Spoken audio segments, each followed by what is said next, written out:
골로새서를 우리가 공부하겠습니다. 골로새 1장 1절을 다 같이 읽겠습니다. 하나님의 뜻으로 말미암아 그리스도 예수에서 얻은 바울과 형제 디모데는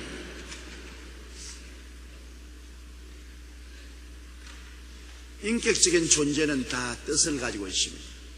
하나님은 인격적인 하나님이기 때문에 성부, 성자, 성령, 삼위일체 하나님의 뜻이 있고, 또 사람은 사람의 뜻이 있습니다.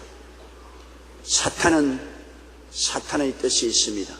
그래서 우리가 이 세상에 살면서 항상 하나님의 뜻을 알려고 노력하고 애를 쓰는 것은 사람의 뜻도 있고 사탄의 뜻도 있기 때문에 이것이 혼란될 때가 많습니다. 하나님의 뜻인 줄 알았는데 나중에 보니 하나님 뜻이 아니고 내 생각, 내 뜻이었다. 또 하나님 뜻을 가장한 사탄이었다. 이러한 것을 우리가 분별해야 됩니다. 에덴 동산에도 보면 하나님의 뜻은 선악을 하는 실과는 먹지 말라, 먹는 날에는 너희가 반드시 죽으리라. 그러나 사탄의 뜻은 아담과 하와에게 선악과를 먹으면 너희들도 하나님처럼 눈이 밝아 하나님처럼 된다. 아담과 하와는 어정쩡했습니다. 분명한 뜻을 하나님 편에 서지 않고 선악과를 따먹으면 죽을까 하노라. 어정쩡했기 때문에 사탄의 뜻에 끌려 들어간 것입니다. 여러분, 하나님의 뜻을 우리가 분명히 알아야 됩니다. 하나님의 뜻은 온 세상 사람들이 예수를 믿고 구원을 받는 것이 하나님의 뜻인 것입니다. 하나님이 세상을 이처럼 사랑하사 독생자를 주셨으니 누구든지 저를 믿으면 멸망하지 않고 영생을 얻으리라. 인생에 대한 하나님의 가장 중대한 뜻은 예수님을 믿고 구원받는 것이 하나님의 뜻입니다. 왜냐하면 이 세상은 어차피 다 멸망받을 세상입니다. 인생은 어차피 다 죽을 인생인 것입니다. 세상이 다 있는 것 같지만 이것은 잠시 잠깐뿐입니다. 인생의 삶이 무엇이냐? 잠시 있다 사라지는 안개인 것입니다. 잠시 있다가 사라지는 세상과 안개와 같이 있다가 사라지는 인생이, 하나님께서 원하시는 뜻은 예수를 믿고 영원한 천국에 들어가고 영원한 생명을 얻기를 원하시는 것입니다. 그 하나님의 뜻을 우리가 분명히 알아야 돼요. 그렇기 때문에 교회를 세우고 그리스도의 복음을 전하는 것은 하나님의 뜻을 이루기 위한 것입니다. 바로 하나님은 그 뜻을 이루기 위해서 그 아들 예수님을 보내시지 않습니까? 예수님이 갈보리 십자가에 매달리기 전에 겟세마네 동산에서 기도할 때 할 수만 있으면 이 잔을 내게서 옮기시옵소서. 그러나 내 뜻대로 마옵시고 아버지 뜻대로 하시옵소서. 예수님의 뜻은 십자가 걸머지지 않은 것이었습니다.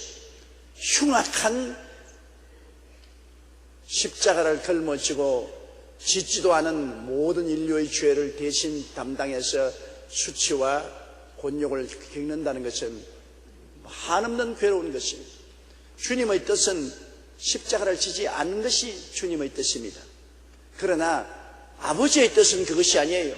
아버지는 예수님이 인류를 대신해서 십자가를 걸머지고 치욕스럽고 고통스러운 죽음을 당하심으로 인류를 멸망해서 구원하는 것이 아버지의 뜻이었습니다. 여기에서 아버지의 뜻하고 예수 그리스도의 뜻하고 두 뜻이 상충될 때 예수님은 두말하지 아니하고 내 뜻대로 마옵시고 아버지 뜻대로 하시옵소서. 우리도 여러분 아버지의 뜻하고 우리의 뜻이 상충될 때 우리 두말하지 않고 아버지여 내 뜻대로 마옵시고 아버지 뜻대로 하시옵소서. 그렇게 우리가 말할 수 있어야 되는 것입니다. 우리는 대개 아버지 뜻하고 우리의 뜻하고 상충되면 아버지 가만히 계세요. 내 일 먼저 보겠습니다. 아주 사소한 일로부터 시작해서 큰 일까지 아버지의 뜻 적혀놓고 우리 뜻을 먼저 세웁니다. 우리는 성수주의라는 것도 우리가 꼭 그날 중요한 일이 있으면 아버지, 오늘은 아버지 뜻 적혀놓고 내 뜻대로 하겠습니다. 물질 문제도 11조나 헌금의 문제도 내게 꼭 필요하면은 아버지 뜻 적혀놓고 내 뜻부터 나 먼저 쓰고 난 다음에 봅시다. 많은 일에 우리 사람들은 아버지 뜻을 제껴놓고 내 뜻을 먼저 세웁니다. 그래서 아버지와 우리의 사이가 원만하지 못합니다. 여러분, 우리가 부부간에 살 때도 남편이 자기 뜻만 자꾸 주장하고 아내의 뜻을 짓밟아버리면 아내가 할 수 없이 남편을 따라갈지 몰라도 마음속에 협조하지 않지 않아요. 그리고 자녀들도 부모의 뜻을 따르지 않고 자기 뜻대로 고집을 부리고 열심히 공부하지 않고 세상적으로 나가고 세속적으로 나가면 부모가 자식하고 뜻이 맞지 않기 때문에 문제가 생기지 않아요. 뜻이 맞지 않으면 함께 행할 수가 없잖아요. 오늘날 많은 이혼하는 사람들이 왜 하느냐? 뜻이 맞지 않는다. 도저히 서로 뜻이 맞지 않아서 같이 살 수 없으니 이혼을 해야 되겠다. 뜻이 안 맞는다. 부모 자식 간에도 한 집에 왜 못 사느냐? 도저히 뜻이 안 맞는다. 며느리와 시어머니와 뜻이 안 맞는다. 그러므로 한 집에 못 산다. 뜻이 안 맞으면 분리돼야 돼요. 하나님과 우리 성도와 뜻이 맞지 않으면 분리되는 것입니다. 하나님을 우리가 굴복시킬 수 없습니다. 우리가 하나님의 뜻에 따라가야지 하나님이 우리 뜻에 따라올 수는 없는 것입니다. 하나님은 전지전능 무소부지하시고 완벽한 하나님이신데 우리 흠 많고 점 많고 죄 많은 우리의 뜻을 하나님 앞에서 주장해서는 안 될 것입니다. 그러므로 하나님과 함께 거하고 하나님과 함께 행하기 위해서는 하나님의 뜻에 우리가 굴복해야 되는 것입니다. 하나님의 아들도 하나님의 뜻에 온전히 자기를 복종했는데 우리가 뭡니까? 걔도 안 하는 우리들이 무슨 큰 소리 하겠습니까? 우리가 아버지의 뜻을 알면 아버지 뜻대로 하겠다고 우리가 항복해야 되겠습니다. D.L. 무디 선생은 사람이 예수 믿고 가는 것이 기차를 타고 가는 것과 같다고 말했습니다. 기차에 3등 칸도 있고 2등 칸도 있고 1등 칸도 있는데 3등 칸에 타고 가는 천국 열차에 탄 사람들은 겨우 예수만 믿고 끊임없이 아버지를 거역하고 아버지하고 서로 성강하고 매를 맞고 하는 그러한 신앙생활이 3등 신앙 열차를 탄 사람. 2등 칸에 탄 사람은 아버지 뜻을 어느 정도는 순종하지만은 또 어느 정도는 순종하지 않습니다. 그래서 아버지를 기쁘시게 하고 슬프시게 하고 동시에 하는 사람. 1등 열차에 탄 사람은 전폭적으로 하나님 뜻에 순종해서 하나님을 기쁘시게 하고 하나님이 누리시는 모든 주시는 은총을 다 누리고 사는 것이 1등 열차를 타고 가는 신자라고 말했었습니다. 다 같은 성도가 하늘 날아가는 열차를 타도 1등 칸에 있는 사람, 2등 칸에 있는 사람, 3등 칸에 있는 사람이 다른 것입니다. 하나님의 뜻으로 말미암아 그리스도 예수의 사도가 되었다는데 하나님의 뜻이 모든 면에 다 계십니다. 여러분 예수 그리스도 안에서 우리에게 베푸신 뜻이 얼마나 많습니까? 십자가에 몸짓고 피 흘려서 믿는 자마다 죄의 용서를 받고 의롭다함을 얻고 영광을 받는 것이고 예수를 믿고 거룩하게 되고 성령 충만이 받는 것, 예수 믿고 병 고침 받고 건강 얻는 것, 예수 믿고 저주에서 해방되고 아브라함의 축복을 받는 것, 예수 믿고 부활과 영생과 천국 가는 것, 하나님이 뜻 아닙니까? 오중복음을 받는 것. 그래서 옛날 것은 지나가고 새로운 자화상을 가지고 새로운 정체성을 얻어 사는 오중복음을 얻어서 사는 것, 하나님의 뜻이 아닙니까? 그리고 3대 재앙에서 3중 축복을 받아서 영혼이 잘 되고 범사에 잘 되며 강건하고 생명을 얻되 넘치게 얻어 전인 구원을 얻는 것, 하나님의 뜻이 아닙니까? 예수님의 십자가 통해서 나타나는 것 아닙니까? 그리고 예수 믿는 사람은 택하신 족속이요 왕같은 제상이요 거룩한 나라요 그의 소유된 백성이 되는 것이 하나님의 뜻이 아닙니까? 우리가 하나님의 뜻을 분명히 알고 믿으면 강하고 담대한 신앙을 가질 수 있습니다. 하나님의 뜻을 알지 못하고 나가는 사람은 밤중에 방황하는 사람 같습니다. 갈 길을 모르고 방황하는 사람 같습니다. 예수 믿는 사람은 그리스도의 십자가를 통해서 우리를 향하신 하나님의 뜻을 분명히 알아야 돼요. 오중복음의 아름다운 옷을 입고 삼중 축복의 두루마기를 걸치고 사중 신분의 메달을 달고 하나님 앞에서 영광과 감사와 찬양과 믿음으로 살아갈 수 있어야 되는 것입니다. 하나님의 뜻을 모르면 소용이 없어요. 뜻을 알아야 돼요. 알아야 하나님의 축복을 받습니다. 옛날에 6.25 때 우리 이웃에 사시는 아주 점잖은 어른이 한 분 계십니다. 교회도 잘 나가는데 그때는 우리 예수 안 믿을 때입니다. 그런데 이분은 아주 무식한 사람인데 미군 하야리아 부대라고 부산에 있는 서면에 있는 부대에서 문지기로 일을 했습니다. 그런데 문지기로 일하니까 거기에 깡통이 큰 드럼통이 몇 개 있는데 거기에 늘 기대가지고 문지기를 하는데 뭐 드럼통에 흰 글자로 뭐를 써놨는데 드럼통하고 흰 글자밖에 뭐가 뭔지 이미도 모릅니다. 그랬는데 그가 아무래도 너무 무시하면 안 되니까 영어를 좀 공부해야 되겠다고 A, B, C, D, E, F, G, H, I, J, K, L, M, N, O, P, Q, R, S, T, U, V, W, X, Y, Z 그것을 열심히 외웠어요.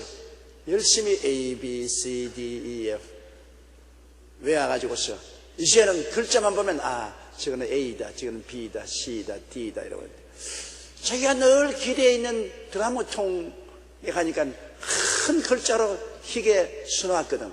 그래 보니까 이거는 D구나, D가 두 개 있구나, 이건 T구나. 같이 읽으면 D, D, T, D, D, T, DDT! DDT 아니야?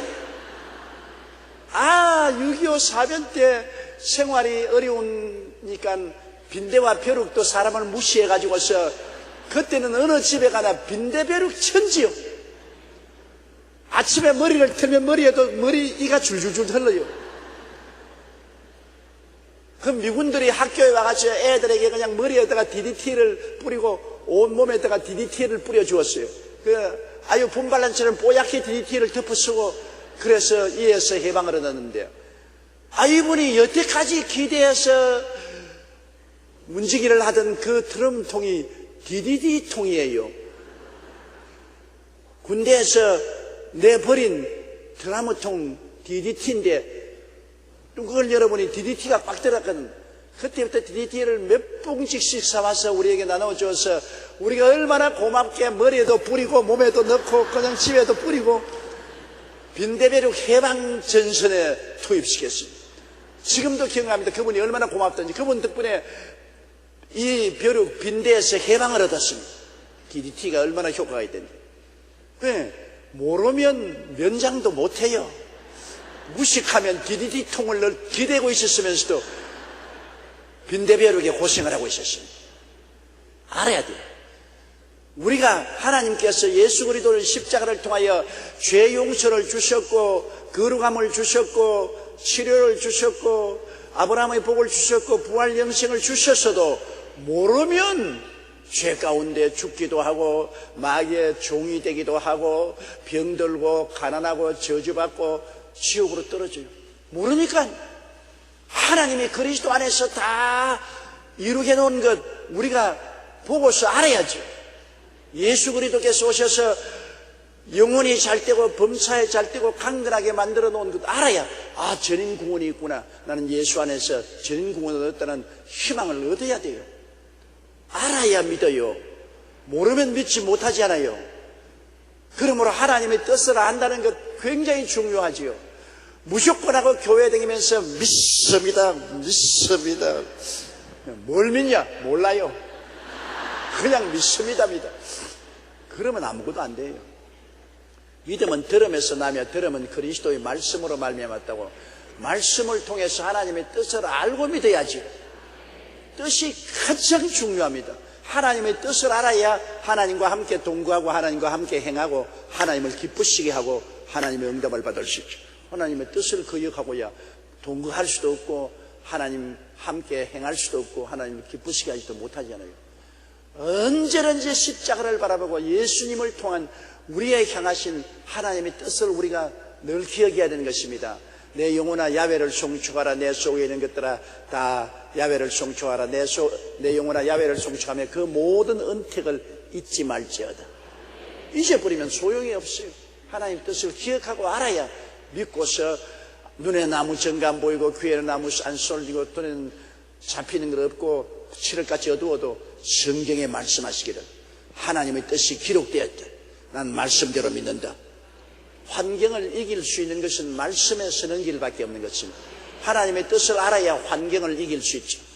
우리가 어떻게 긍정적이고 적극적이고 창조적이고 생산적인 삶을 삽니까? 내가 아무리 긍정적일지라도 부정적인 세상 일이 너무나 많고 적극적으로 하려 해도 소극적이 되고 늘 세상에 슬픔, 고통, 괴로움, 불안, 초조, 절망이 꽉 들어 찼는데 어떻게 이것을 이길 수 있어요?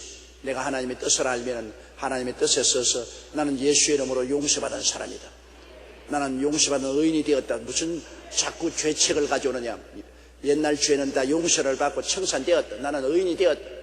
마귀가 유혹하면 예수 그리스도 안에서 마귀와 세상은 내가 이미 이겼다. 내가 세상을 이겼노라고 하셨다. 예수님을 통해서 이겼으니 너희 마귀의 모든 유혹은, 부정적인 유혹은 물러가라. 너희 병의 모든 고통과 불안과 초조도 예수 이름으로 명하니 물러갈지어다. 나는 제가 채찍으로 맞음으로 나음을 입었다. 세상에 살기 힘들어도 나는 저주에서 해방받고 아브라함의 복을 받은 사람이다. 나는 복된 사람이다. 내가 밖에 나가도 복을 받고 집에 들어와도 복을 받는다. 왜냐하면 나는 예수를 믿고 저주에서 해방 얻은 사람이다. 아무리 죽음이 있다고 하도 겁나지 않다. 나는 영원한 천국이 날 위해서 예비되어 있다. 주께서 나를 위해 있을 곳을 예비해 놓으셨다. 진리를 알지니 진리가 너희를 자유케 하리라. 진리를 알아야 염려, 근심, 불안, 초조, 절망에서 자유를 얻을 수가 있죠. 진리를 모르고 어떻게 우리가 자유를 얻을 수 있습니까? 그리스도께서 우리를 자유케 하려고 자유를 주었은지, 그러므로 믿음의 구석에 서서 다시는 종의 멍에를 매지 말라고 갈라디아서 5장 1절에 말했습니다. 너무나 많은 사람들이 죄의 멍에를 메고 있습니다. 세상 멍에를 메고 있어요. 병의 멍에를 메고 있습니다. 저주의 멍에를 메고 있고 절망과 죽음의 멍에를 메고 피땀을 흘리고 있습니다. 왜 멍에를 맵니까? 예수님이 이미 그 멍에 다 꺾어버렸는데, 예수님이 꺾어버린 멍에를 왜 우리가 도로 걸머쥐고 있습니까? 그건 우리가 진리를 알지 못하기 때문에 믿음으로 강하게 서지 못합니다. 믿음에 섰으면 믿음으로 강하게 서서 우리의 권리를 주장해야 되는 것입니다. 요사이 시민단체를 일어나서 시민 권리를 주장하라 하면 데모도 잘하잖아요. 막 머리에 띠 난 다음에 의사. 근데 예수 믿는 사람, 이 세상의 흑암의 권세에 대해서 데모하라면 조금 하다가 말아요. 기도의 데모를 힘차게 해야 돼요. 내 권리를 주장할 줄 알아야 돼요. 오중복음과 삼중 축복의 내 권리를 주장할 줄 알아야 돼요.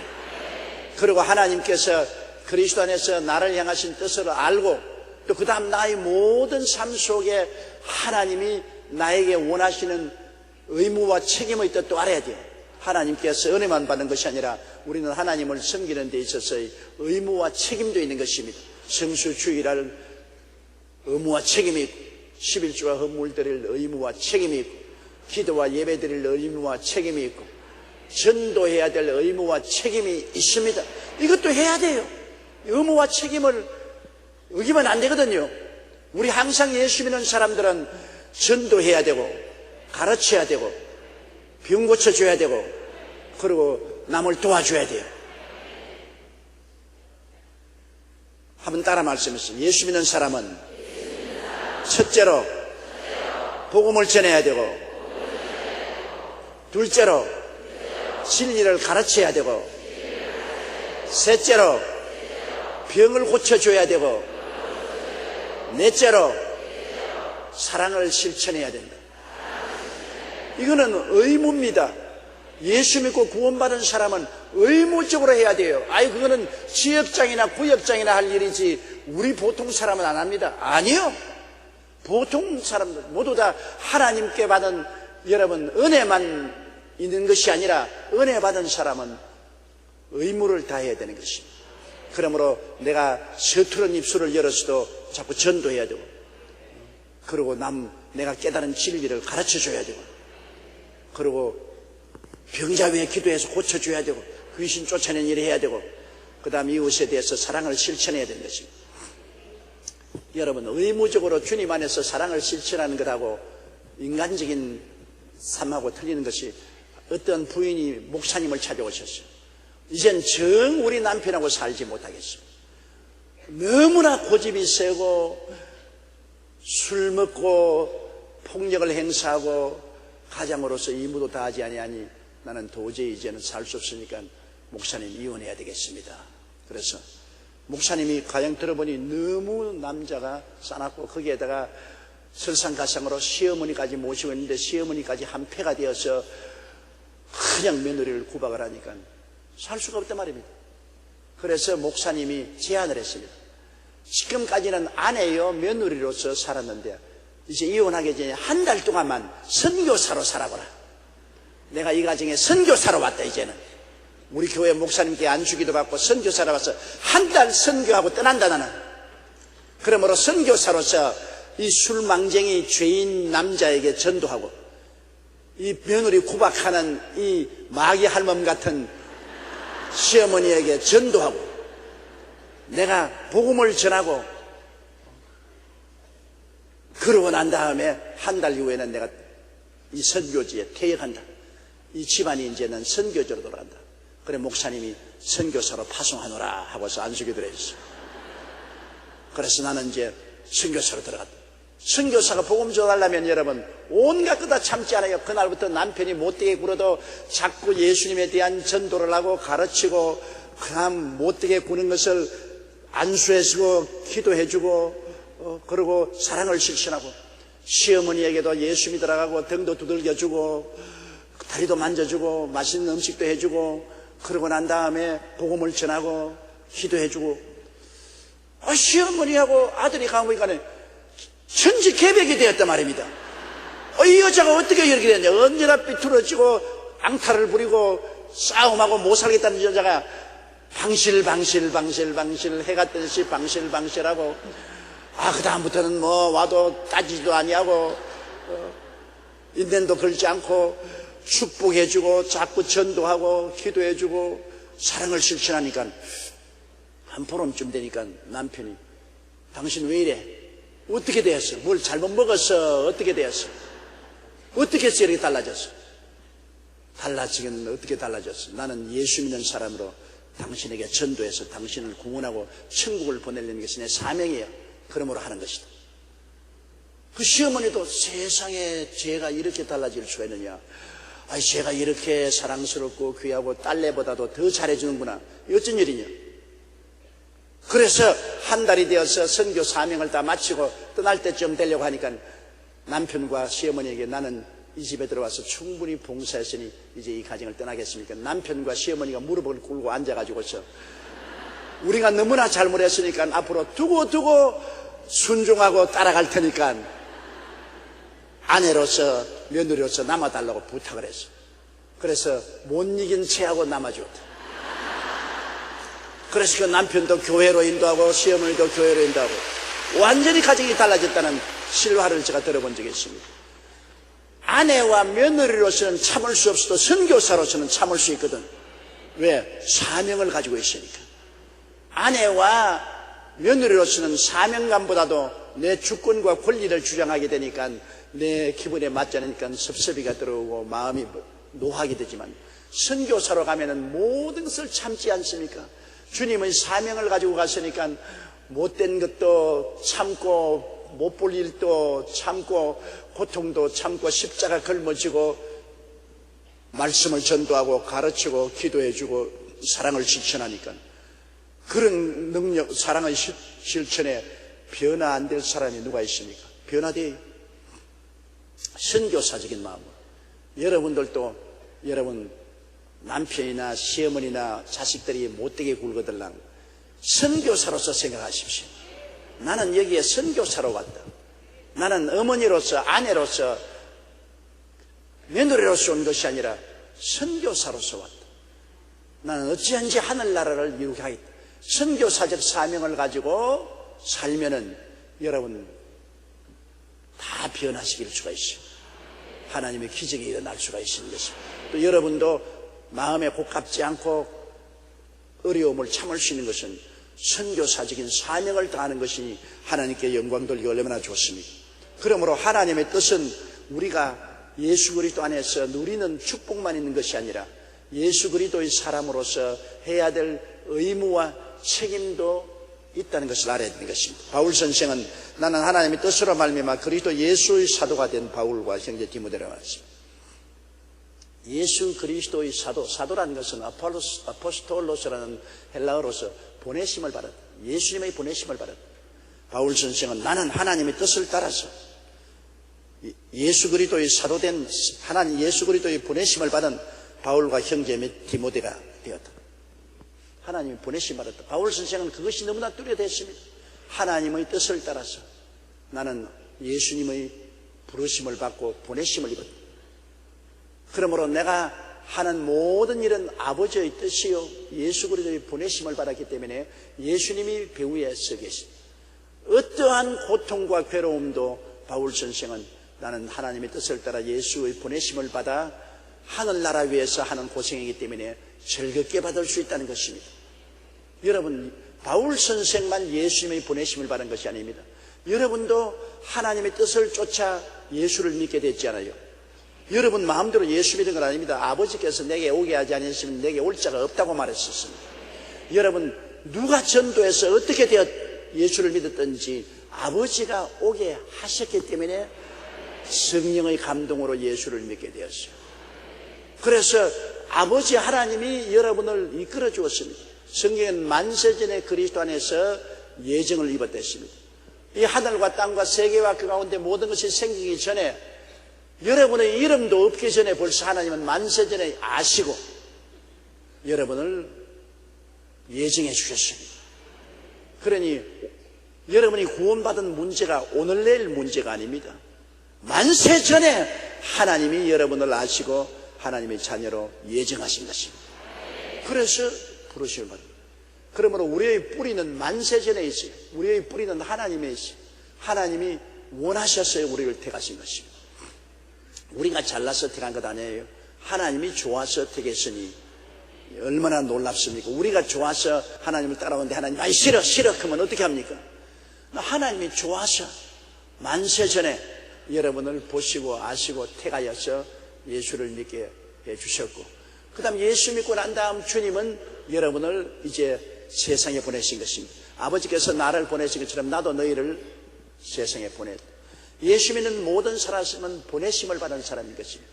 우리는 부르심을 받아 하나님께 와서 또다시 세상으로 보내심을 받은 사람인 것입니다. 어떻게 보냈냐? 사명을 가지고 보내심을 받은 것입니다. 예수의 복음을 전하라고 사명을 가지고 보내심을 받은 사람입니다. 바울 선생만 디모데만 보내심을 받은 사람이 아니라 여러분 모든 사람이 보내심을 받은 사람입니다. 특별히 지역장, 구역장은 더 보내심을 받은 사람입니다. 평신도 여러분들도 모두 다 예수 믿고 그 다음 세상으로 왔으니 세상에 보내심을 받은 하늘나라 사람들인 것입니다. 여러분 세상 사람 아니에요. 여러분 하늘나라 사람이에요. 종류가 달라요. 세상 안 믿는 사람은 아담의 자손이고 우리는 예수의 자손이에요. 세상 사람들은 구인류요, 옛날 사람들이요. 우리는 예수 안에서 신인류요, 새로운 사람이에요. 옛날 사람, 세상 사람의 속에는 세상의 영이 들어있어요. 그러나 우리 속에는 그리스도의 성령이 들어와 있어요. 굉장히 달라요. 하나님께서 우리를 흑암의 권세에서 건져내서 그 사랑의 아들 나라로 옮기셨어요. 그러므로 겉은 같아 보이지만은 여러분 세상 사람하고 하늘나라 사람, 세상 영을 받은 사람, 하늘나라 영을 받은 사람, 옛 사람, 우리는 새 사람, 아담의 사람, 예수 그리스도의 사람, 구인류, 신인류 완전히 다르죠. 예수님 안에 들어와서 완전히 새로운 피조물이 되어서 다시 세상으로 보내진 것은 여러분이 세상에 그리스도의 빛이 되고 소금이 되라고 보내심을 받은 것입니다. 우리는 중대한 책임이 있습니다. 그리스도의 빛이 되어야 되고 어두운 세상을 비춰야 되고 그리고 그리스도를 인하여서 세상이 썩어지가는 곳에 그것을 막는 소금이 되어야 되는 것입니다. 그러므로 하나님은 보통 여러분을 귀하게 여기고 또 여러분을 의지하고 이제 형언할 수 없습니다. 여러분이 하나님을 의지하는 것만큼 하나님도 여러분을 의지하고 있습니다. 여러분이 세상에 빛이 되고 소금이 될 것을 바라보고 의지하고 계신 것입니다. 그러므로 굉장히 여러분은 하나님 앞에 중요한 사명을 가진 사람입니다. 따라서 말씀하시죠. 나는 사명받아서 보냄을 받은 사람입니다. 조그만 일에 보냄받았긴 있고 큰 일에 보냄받았지만 그거 상관없어요.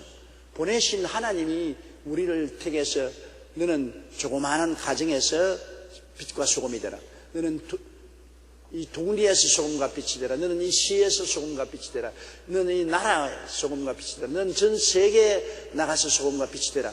사명은 크기는 다르지만은 사명은 똑같습니다.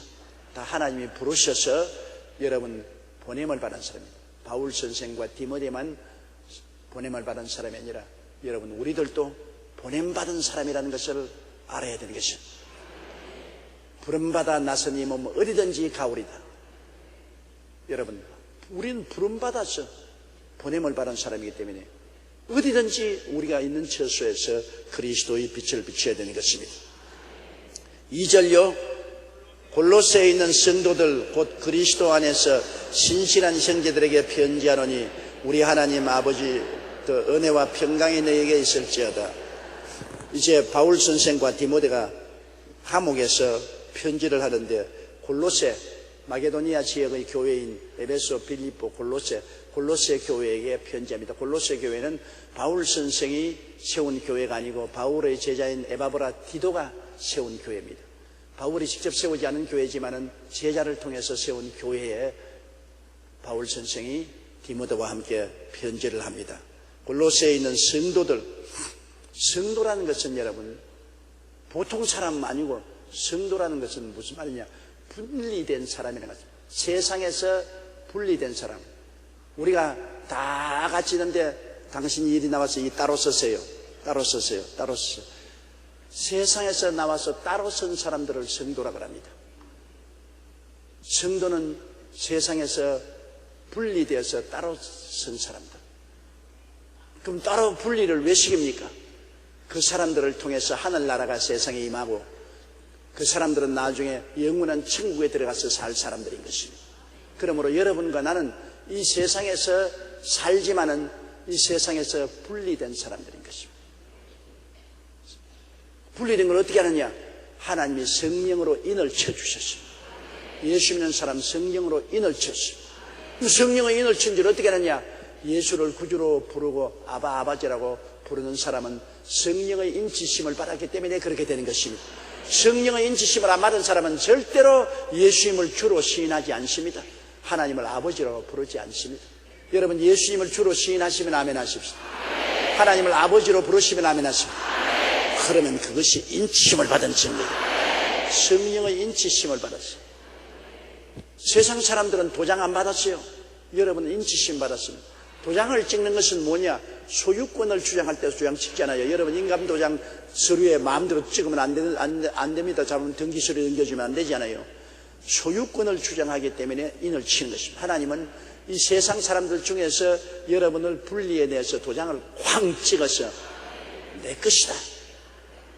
우리는 그러므로 하나님 안에서 분리된 사람입니다. 온 세상 사람들 속에 섞여 살지만은 마음속에 도장이 달라요. 그것은 하나님도 보시고 계시고 마귀도 보아서 압니다. 아, 저 사람은 도장받은 사람이다. 저 사람은 인치심을 받은 사람이다. 하나님의 소유권이다. 하나님 백성이다. 우리는 하나님의 소유요 하나님 백성이다. 인치심을 받은 사람이 성도인 것입니다. 성도들 곧 그리스도 안에서 신실한 형제들. 예수님 안에서 신실하다. 여러분 예수님 안에 있는 사람은 신실해야 돼요. 변하지 말아야 돼요. 사람이 자꾸 바람개비 같이 했다 바람개비는 바람이 불면 파르르 돌다가 또 안 그치면 싹 끝쳐버리고 그러지 말고 신실하여 한결같이 돼. 사람은 한결같이 돼요. 쟁개비 같이 되지 말아야 돼. 우리 아버님이 어머님 보고 젊을 때 내가 옆에서 가만히 있더라고 보니까 좀 더 애교가 있고 좀 뜨거운 사랑을 가져라고 우리 어머니 보고 그렇게 말을 해요.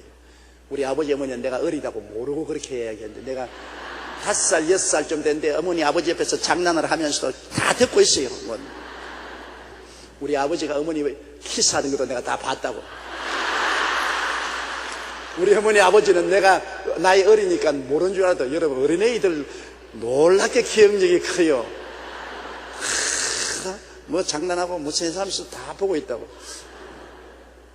한 번은 시골에 아버지 어머님하고 저 산비탈로 산책을 가는데 내가 따라가는데 아버지 어머니가 어머니를 이렇게 끌어안으니까 어머니가 사람들 본다고 왜 이러니까 아버님이 여기 무슨 사람이 있냐 산중에 아무도 없는데 우리 어머님이 먼 눈이 두렵다 그랬는데 그 말이 맞았어요. 먼 눈이 바로 내거든. 우리 어머니 아버지 데이트 하던 건 내가 다 봤거든.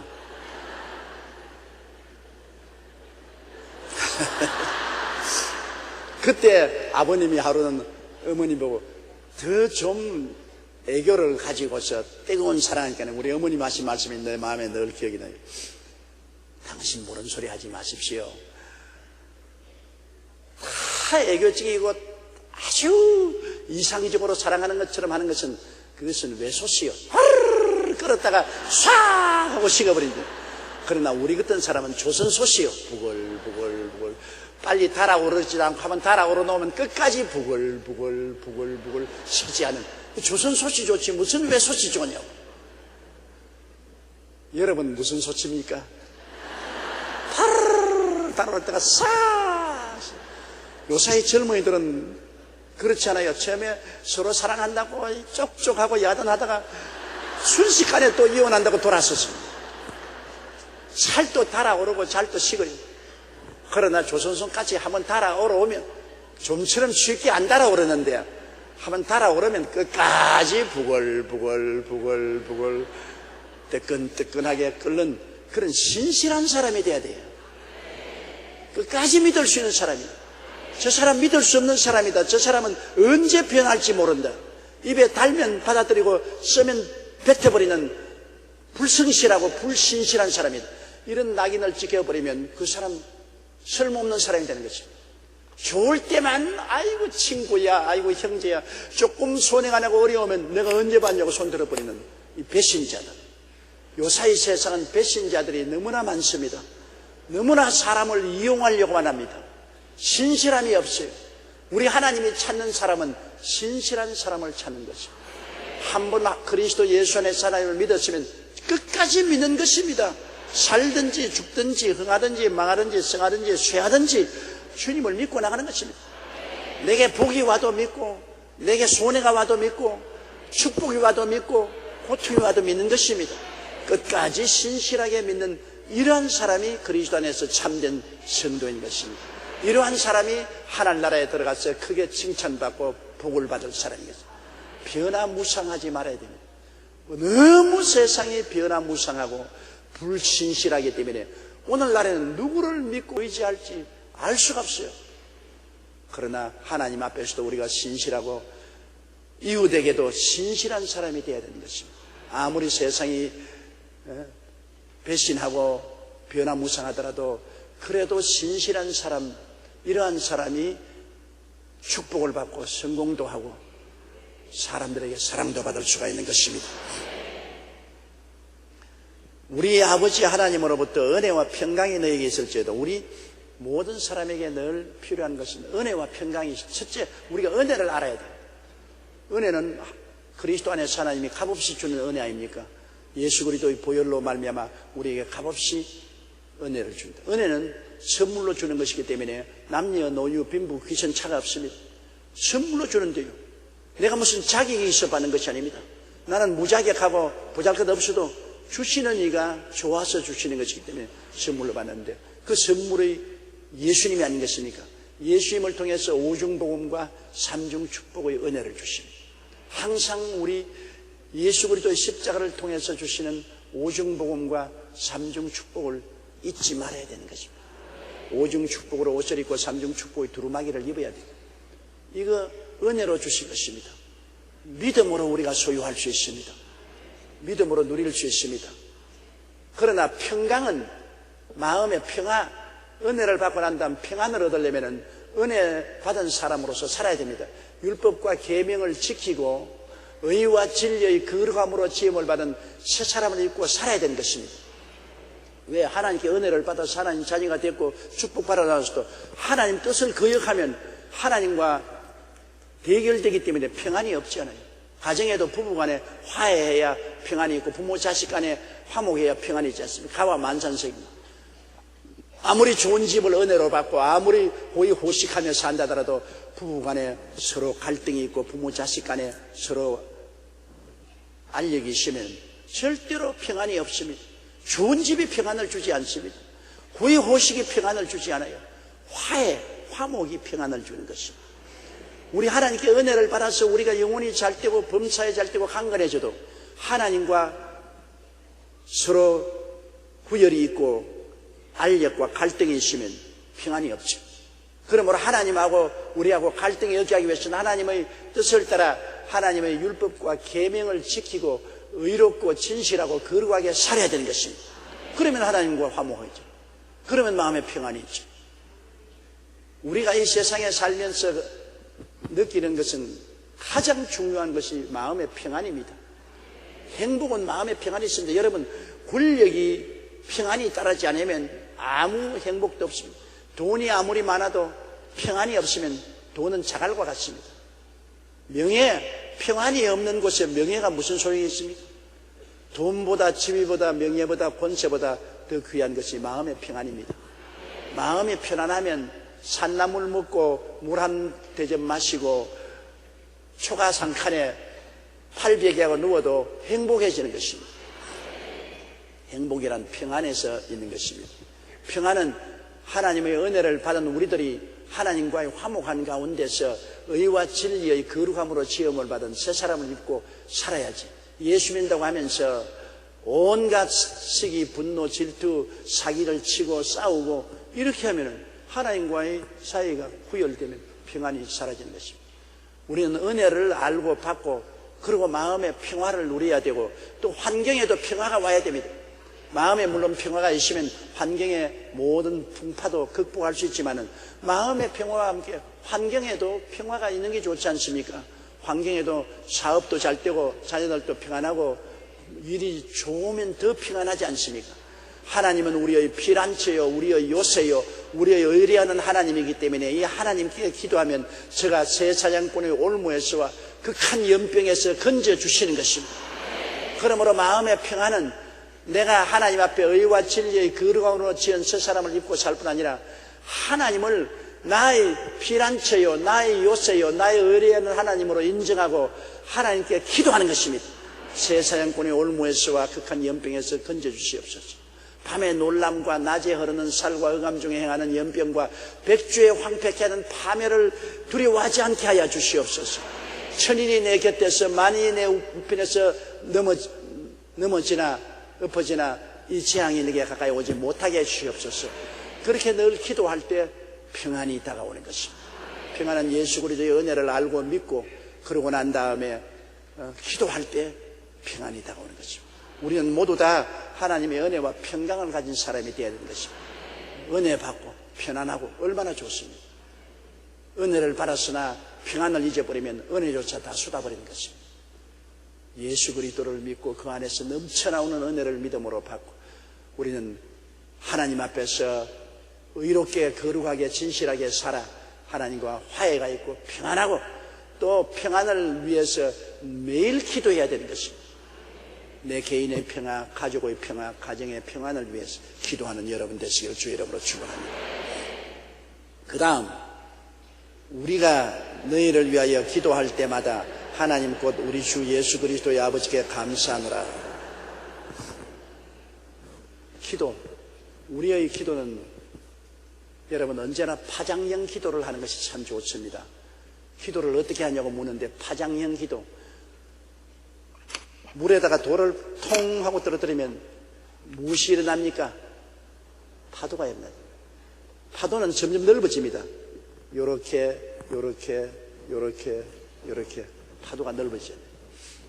파장기도는 여러분 기도를 어떻게 할고 묻는 사람에게 가장 좋은 대답입니다. 파장기도는 제일 가까운 사람으로부터 시작해서 점점 기도가 멀리 나가는, 누구를 불구하고 제일 먼저 자기 위해서 기도해야 돼요. 자기가 잘못되면 만사 다 끝나는 것이니까 자기 자신이 영혼이 잘 되고 범사에 잘 되며 강건하도록 기도해야 되는 것입니다. 저는 언제나 기도할 때 제일 먼저 성막형 기도합니다. 오중복음과 삼중축복의 성막형 기도를 합니다. 나를 위해서 성막형 기도를 제일 먼저 하고 그 다음 우리 직계 가족들을 위해서 기도하고 그 다음에는 내 부모님, 형제, 그 다음 일가 친척들 위해서 기도하고 그 다음에 파장이 더 깊어져서 이제는 교회 장로님들과 재직들을 위해서 기도하고 우리 성도들 위해서 기도하고 그러면 그 다음 이제 나가면 우리 나라와 민족, 우리 대통령과 우리 나라와 민족 위해서 기도하고 그 다음에는 북한을 위해서 기도하고 그 다음에는 우리 동남아를 위해서 기도하고 그 다음 세계를 위해서 기도하고 이 파장형으로 기도하면 여러분 기도가 얼마든지 할 수 있습니다. 가장 가까운 데로부터 시작해서 자꾸 기도의 폭을 넓혀가는 것입니다. 이걸 파장령의 기도라고 합니다. 많은 사람들이 무엇을 기도할지 모르고 기도 순서를 또 몰라가지고서 조금 하다가 그만 아주 혼돈이 되어서 기도를 그치는 사람이 있는데, 파장령 기도를 하면 1시간도 2시간도 여러분이 기도를 할 수 있는 것입니다. 기도를 많이 할수록 하나님과의 교통이 더 깊어지기 때문에 마음이 더 많이 하나님 앞에 깨어지고 더 성령 충만하게 되는 것입니다. 짧게 하는 기도를 통해서 하나님과 깊은 교제할 수 없습니다. 적어도 1시간 이상을 기도하면은 여러분이 영적 교통 속에 들어가는 것입니다. 얼렁뚱땅 빨리 하는 기도는 안 하는 것보다는 좋지만은 그러나 별 효과는 없습니다. 여러분 개인 기도는, 물론 대표 기도는 너무 오래 하면 안 돼요. 어떤 교회에 가면 장로님이 기도를 30분 하는데 죽을 지경이에요. 죽을 지경. 은혜를 받는 게 아니라 전부 교인들이 고통을 받아가지고서 기도를 30분씩 하면 어떻게 됩니까? 대표 기도는 짧을수록 좋습니다. 대표 기도는 하나님 앞에 대표적으로 아뢰는 것이기 때문에 짧고 간단하게 요령껏 기도하고, 개인 기도는 길면 길수록 좋습니다. 대표 기도는 짧고 개인 기도는 길게 그렇게 기도해야 됩니다. 이 바울 선생의 기도는 이 짧지만은 아주 알차게 기도를 해주신 것입니다. 우리가 너희를 위하여 기도할 때마다 하나님 곧 우리 주 예수 그리스도의 아버지께 감사하노라. 감사 기도를부터 시작하는 것입니다. 우리도 그렇잖아요. 우리가 기도할 때 하나님께 받은 은혜를 생각하고 감사를 늘 많이 하면서 감사의 향기 가운데서 기도를 해야 되는 것입니다. 이스라엘의 성막 안에는 24시간 늘 향을 태웁니다. 그 안에 들어가면 향이 가득해요. 향 냄새가. 감사가 가득한 기도를 해야 되는 것입니다. 늘 울고 불평하고 원망하고 탄식하며 기도하면 별 효과가 없습니다. 감사의 향기가 가득한 기도를 해야 돼요. 기도하면서 늘 하나님이 베푸신 은혜를 생각하고 감사하고 그리고 또 기도하고 또 기도하면서 감사합니다. 바울 선생은 골로새 사람들을 위해서 기도할 때 그리스도의 아버지 하나님께 깊은 감사를 드렸습니다. 여러분, 하나님은 그리스도의 아버지 되시고 우리의 아버지가 되시는데, 우리도 예수님을 통해야 하나님이 우리 아버지가 되는 것입니다. 예수님 통하지 않으면 하나님과 우리의 관계가 없어지는 것입니다. 예수님을 통해야 하나님이 우리 아버지가 되므로 그리스도 예수를 통해서 아버지 하나님께 우리가 감사를 드려야 되는 것입니다. 4절요. 이는 그리스도 예수 안에 너희의 믿음과 모든 성도에 대한 사랑을 들으며, 믿음과 사랑이란 눈에 보이는 것입니다. 여러분, 사람이 눈에 안 보이는 내적인 신앙도 있지만은, 그러나 참된 신앙은 행함이 없는 믿음은 죽은 믿음이기 때문에 눈에 보입니다. 믿음과 사랑은 보여요. 보이지 않은 것은 엉터리입니다. 성경에 보면은 예수님께서 항상 그 믿음을 보셨다고 그랬습니다. 그 믿음을 보시고 내 믿음대로 될지어다. 그러므로 우리의 믿음은 보여야 돼요. 우리의 믿음이 전도함으로 말미암아, 저 사람 정말 믿음이 있는구나. 열심히 기도함으로 저 사람 좀 믿음이 있는 사람이구나. 열심으로 봉사함으로 믿음이 있구나. 열심히 하나님 나라를 위해서 섬김으로 믿음이 있는 것이 눈에 보입니다. 믿음이란 보이는 것이지, 보이지 않은, 나는 보이지 않은 믿음을 가지고 있다. 성경은 말하기를 보이지 않은 믿음을 보여라. 나는 보임으로 내 믿음을 증명하겠다고 하는 것입니다. 오늘날 여러분은 하나님이 여러분의 믿음을 보도록 하셔요. 하나님, 나 보십시오. 나는 이렇게 행하고 있습니다. 행함이 없는 믿음은 죽은 믿음. 영혼이 없는 몸이 죽은 믿음인 것처럼 행함이 없는 믿음은 죽은 믿음입니다. 행해야 돼요. 내가 기도를 통해서 행해야 되고, 말씀 공부를 통해서도 행해야 되고, 전도를 통해서 행해야 되고, 봉사를 통해서 행함이 있어야 되는 거죠. 아무 행함도 없는 믿음은 숨이 깔딱깔딱하는 믿음인 것입니다. 그건 예수를 구주로 믿었으니까 구원은 받죠. 그러나 구원은 받아도 행함이 없는 믿음은 상급이 없죠. 상을 탈 만한 것이 되지 못했죠. 믿음도 보이고 사랑도 보입니다.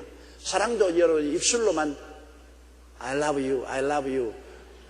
그거 얼마든지 할 수 있어요. 입술로 사랑한다는 건.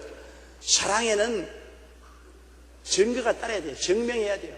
하나님이 세상을 이처럼 사랑하사 주셨다. 사랑은 주는 것과 이퀄입니다. 뭘 주셨냐? 천사를 주셨다. 아닙니다. 독생자를 주셨습니다. 하나 있는 아들을 주셨다. 여러분 얼마나 놀랍습니까? 나는 요 사이 텔레비에서 보고 너무 놀란 것은 신생아 코에다가 볼펜을 박아가지고서 사진을 찍고 얼굴을 막 찡그려가지고서 그리고 애를 그냥 쇼핑백에다가 집어넣어가지고 세상에 남의 귀한 자식 눈에 넣어도 아프지 않은 자식을 그렇게 처리하면 어떻게 합니까? 그것도 간호조무사란 사람이 이야말로 천인공노한 일입니다. 어린아이 생명이 얼마나 귀합니까? 티도 없고 점도 없고 불면 꺼질까 두려워요. 부모들이 감히 안는 것도 무서워하는데요. 나는 손자 손녀 어릴 때 내게 데려오면 내가 겁이 나서 못 앉았어. 내가 안았다가 어떻게 뭐 지금 상처나면 어떨까 싶어가지고 그런 귀한 자식들에게 코에다가 볼펜을 박다니 세상에 얼굴을 찌그러뜨리고 사진 찍으려고 그러니까 자기 홈페이지에 내가지고서 많은 독자가 시청자 들어오게 하려고 남은 어린애를 그렇게 희생하는 법이 어디 있어요? 어린아이들은 부모들의 극진한 사랑을 받을 권리와 의무가 있습니다. 우리는 하나님이 주신 천사처럼 사랑해야 됩니다. 어린 애기들이 이렇게 사랑스러운 하나님은 그 외아들 하나밖에 없는 아들입니다. 하나님은 그 아들을 통해서 천지를 지으셨어요. 우리가 보는 만물은 다 예수님에 의해서 지음을 받은 것입니다. 모든 것을 아버지를 위해서 행하신 그 예수님을 우리에게 주셨습니다. 그러니 우리에 대한 하나님의 사랑은 확정되었습니다. 의심할 수가 없어요. 하나님이 세상을 이처럼 사랑하사 주셨으니. 그러면 남편의 사랑, 아내의 사랑도 그것으로 우리가 제일 주십니다. 남편이 나를 이처럼 사랑하사 주셨으니 뭘 주었노? 뭘 주었노? 폭력을 주었다. 야단법석을 지겠다. 그러면 그것은 사랑이 아니죠. 남편이 나를 이처럼 사랑하사 주셨다. 난 뭘 줬는지 모르겠어요. 여러분 알아서 하세요. 그래야 뭘 주는가가 사랑에 대한 증명입니다. 또 아내가 나를 이처럼 사랑해서 주셨다. 아내가 내게 뭘 주었냐? 그것도 밥을 잘해주고 서비스를 잘해주고 위로해주고 격려해주고. 세상 사람은 사랑이라는 것은 주는 것으로 되어 있습니다. 왜 테레사 수녀가 그렇게 유명합니까? 일생을 칼같다의 빈민들을 위해서 자기 인생을 내주었어요. 일생을 자기 청춘을 다 칼같다의 빈민을 위해서 내어주었기 때문에 테레사 수녀가 칼같다의 빈민들을 사랑했다는 것 의심할 사람 아무도 없습니다. 알버트 슈바이처 박사는 아프리카의 난민들을 사랑했다. 그거 어떻게 사네요? 일생을 바쳐서 독일을 떠나서 잠비아의 나완자촌, 한센시병 나완자촌에 가서 일생을 의료사업에 바쳤다. 주었습니다. 자기 생애를. 그러니 사랑이 증명되지 않았습니까? 사랑이란 증명돼야 돼요. 밥 한 술이라도 떠주는 사람하고 밥 한 술도 안 주는 사람하고 누가 더 사랑합니까? 얻어먹는 사람이 밥 좀 주세요. 그래, 편안히 가라, 배불러라. 그렇게 말하는 사람하고 아무 말도 안 하더라도 밥 한 술 주는 사람하고 누가 사랑을 더 보여주셨습니까? 밥 한 술 주는 사람이겠습니다. 그러므로 우리가 예수 그리스도를 믿는 사람들은 사랑으로서 실천하는 것은 말만 사랑하는 것이 아니라 행동으로 우리가 사랑을 해야 되는데 그 창스러운 사랑을 하라는 것이 아닙니다. 내 가장 가까운 이웃에 사랑을, 이웃에 나보다 못한 사람, 고통당하는 사람에게 사랑을 베푸는 것입니다. 주님께서 하신 말씀이 이 지극히 적은 한 사람에게 해준 것이 내게 해준 것이다. 내가 배고플 때 먹여주었고, 내가 추울 때 입혀주었고, 내가 아플 때 와서 돌봐주었고, 내가 감옥에 있을 때 와서 신방해 주었고, 언제 주님이 배고프고 아프고 헐벗고 감옥에 들어갔습니까? 이 소자 중에 지극히 적은 한 사람에게 한 일이 내게 한 일이라고 말씀하신 것입니다. 여러분, 예수님은 우리 눈에 안 보이지만은 우리가 현재 우리 이웃에 베푸는 것이 바로 예수님을 위해 사는 것입니다. 어떠한 부부가 기도하다가 남편과 아내가 똑같이 꿈에 계시를 받았습니다. 주님이 내일 너희 집을 내가 찾아갈 테니 나를 위해서 준비를 해달라.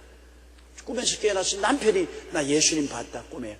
우리 집에 내일 찾아오니 나도 꿈에 봤는데 예수님이 내일 찾아오는데 둘이가 얼씨구나 좋다. 그래서 진수성찬을 밥상이 아주 휘어지도록 차려놓고 그러고 예수님을 기다립니다.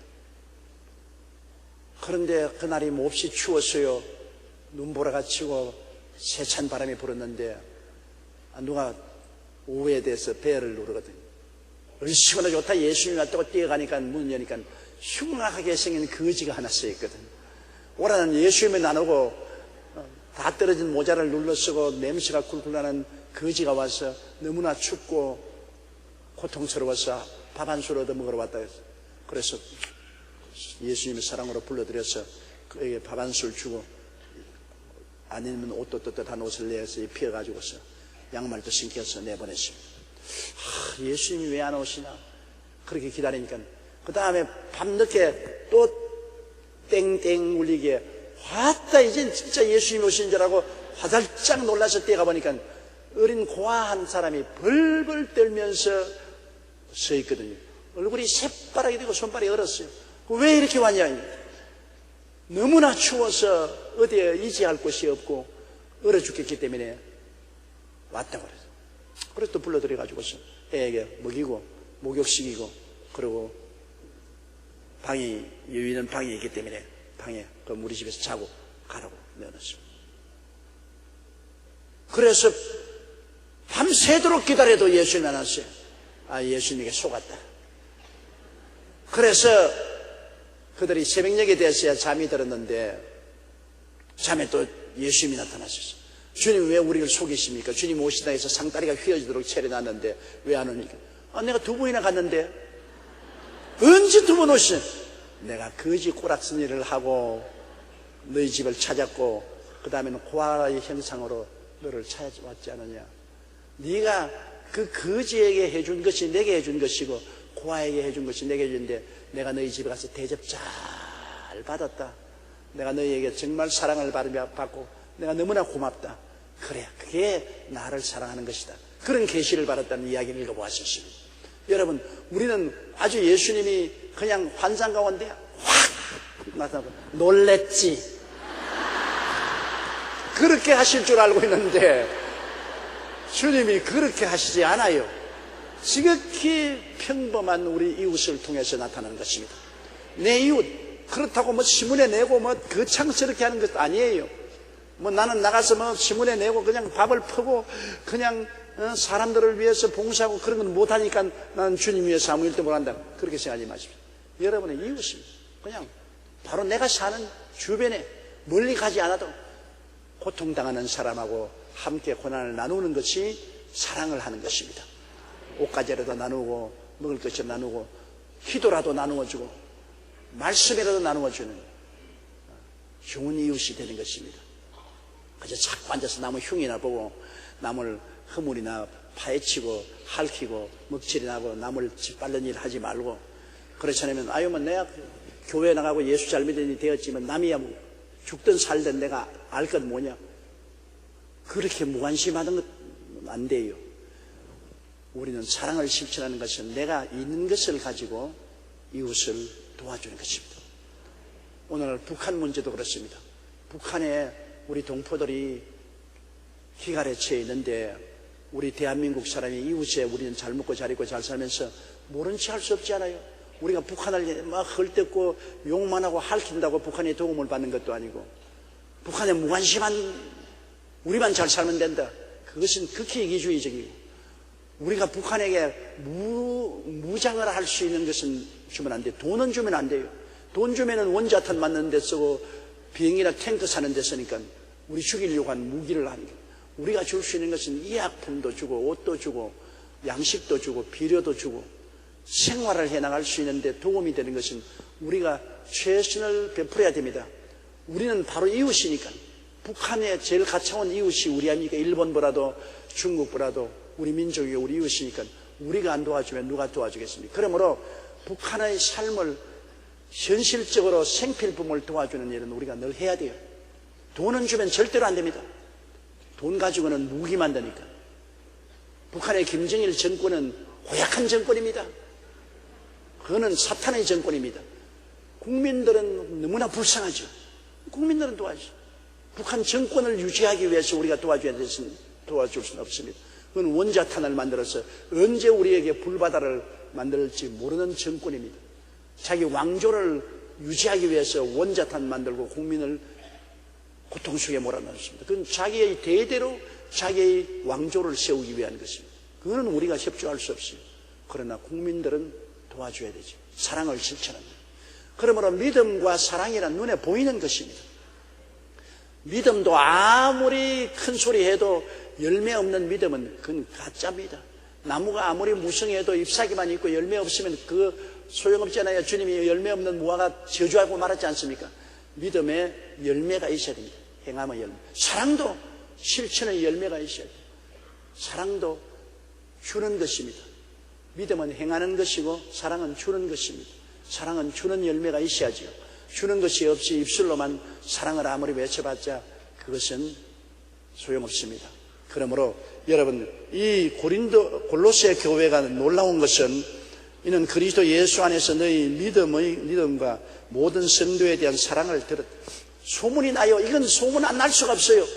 믿음도 행함이고 사랑도 실천이기 때문에 소문이 나게 돼 있어요. 몰래 숨어서 할 도리가 없습니다.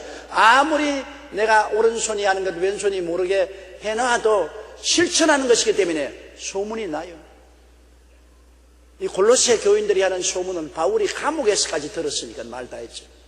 하물며 사람들에게 소문나는데 하나님에게 소문이 안 들릴 리가 있겠습니까? 하나님은 다 보고 알고 계시는 것이니까요.